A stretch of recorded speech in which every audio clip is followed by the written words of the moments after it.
So it's been a while since there's been any kind of a video on the bounty hunt pinball machine I built a couple years ago. Yeah, so doing some maintenance on it. It's been needing some maintenance on it for quite a few months, but nothing that kept it from being played. And finally, enough stuff racked up. It's like, yeah, gotta do something now.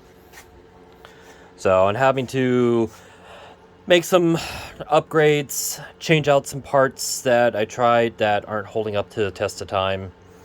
I have a bank of relays right here that are a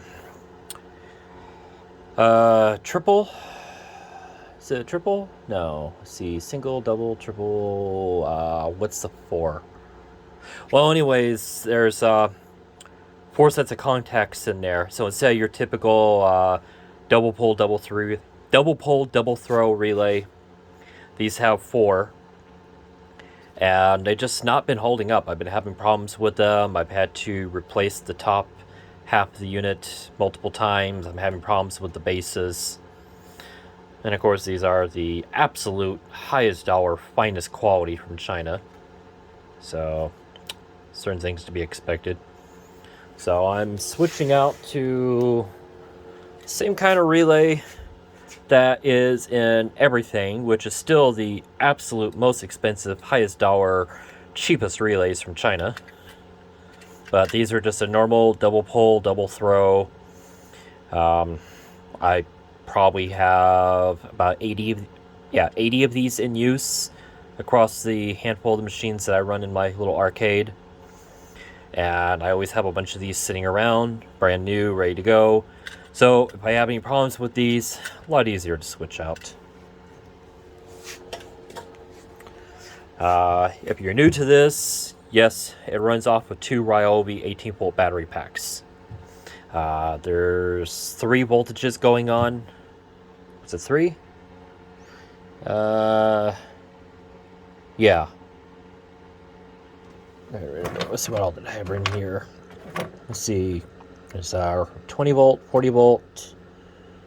Yeah, so there's a 12 volt, 20 volt, and 40 volts going on. Thanks. And of course, this is all the inner workings. Bottom of the playfield. Most of this is of my own design. As you can tell from some of the colorful parts, a lot of 3D printing. A lot of these 3D printed parts vary from 3 years to 2 years from when I started. I do have some parts that are off of a Bailey's pinball machine, so my flippers, the score wheels. I do have a faceplate that's normally here that's off because this was a quick hurry, needed to get it done, and yeah, I gotta address that. A couple years, the adhesive on the tape is failed. And of course, the pop bumpers. This is one of the things that requires maintenance. It's old plastic, it's worn out, gotten damaged.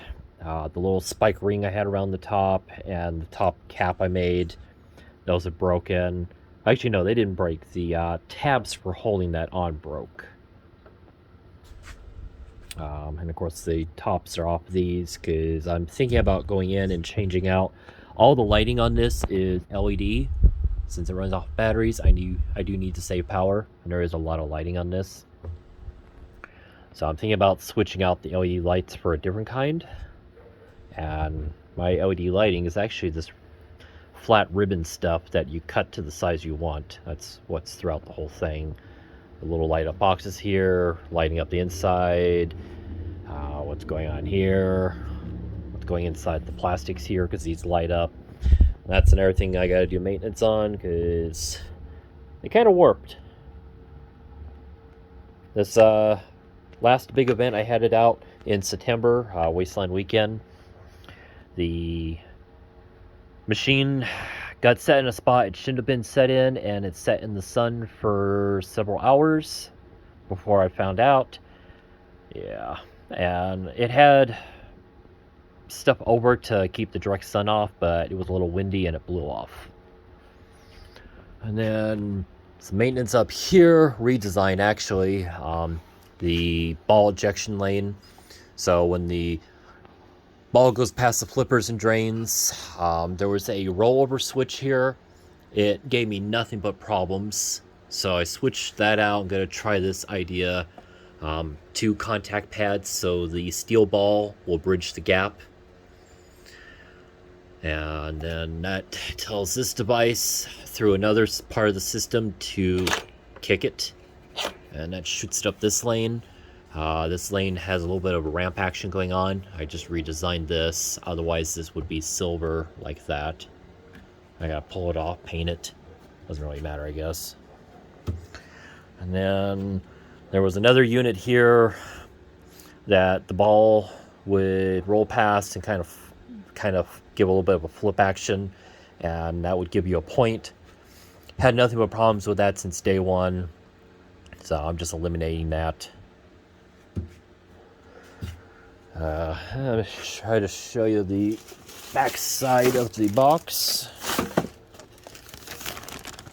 So that's the back side of the head box. Surprisingly, no problems in there. None that I know of. Nothing I could see or hear or smell. Dealing with a electromechanical pinball machine, where if it's an original one from back in the day or if it's a modern day reproduction home built, pay attention to those smells. That will tell you a lot. Shiny example. I had a switch get jammed on the playfield, and my pop bumper on the left side locked up and stayed on and started slowly burning up. So you can see the paper here is all brown. Should look like that. Well, exactly like that, actually. So, yep. Also, I might change how the scoring works, because most people don't play it long enough to get into some of the other modes on it. So this is themed after the Rust Devil's Bounty Hunt and also Thunderdome at Wasteland Weekend. So the theme of the machine, and of course on the sides, are bounty posters from people over the years that have played the actual Bounty Hunt game, and this is on both sides. So you're supposed to be going through the waste, collecting your bounties, and every time you knock down a drop-down target, you collect a bounty, and that lights up one of these squares, which you would see on this. So I might also take and update this too. It was supposed to be temporary, that artwork. But you're going through the waste, you're collecting your bounties, lighting up the boxes, getting points, bouncing off the pop bumpers, kind of getting kicked out of all the bars kind of thing.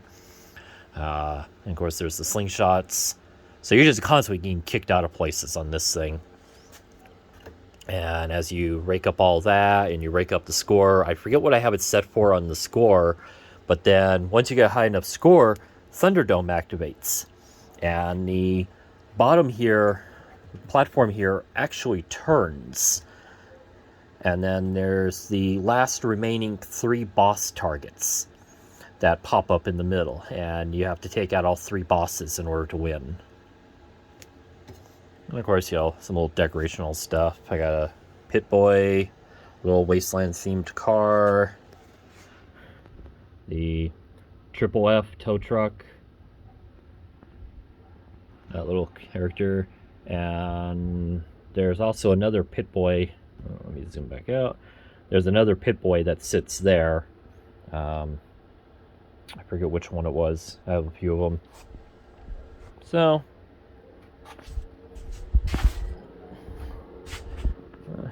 and of course, it's a big full-size jobby.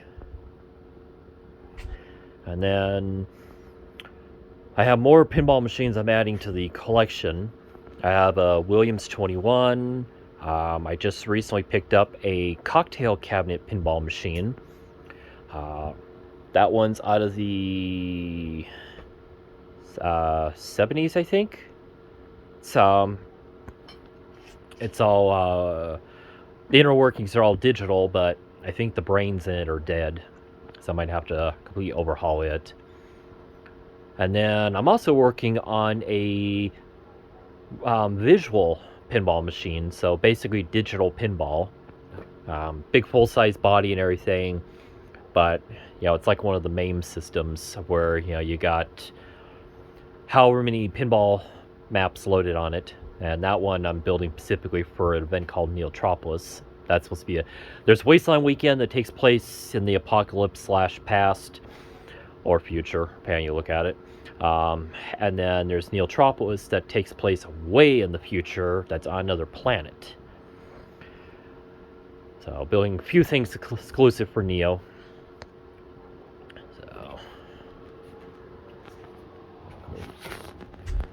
that's more stuff over there. Don't mind the airsoft gun. It's a KJ Works M700 bolt action gas powered. So, and then of course the jukebox project. If you've seen anything on that, I gotta get back to working on that because there's an event next month I want to take it to. We'll see. But there'll be more videos coming up on things. This was way longer than I intended it to be.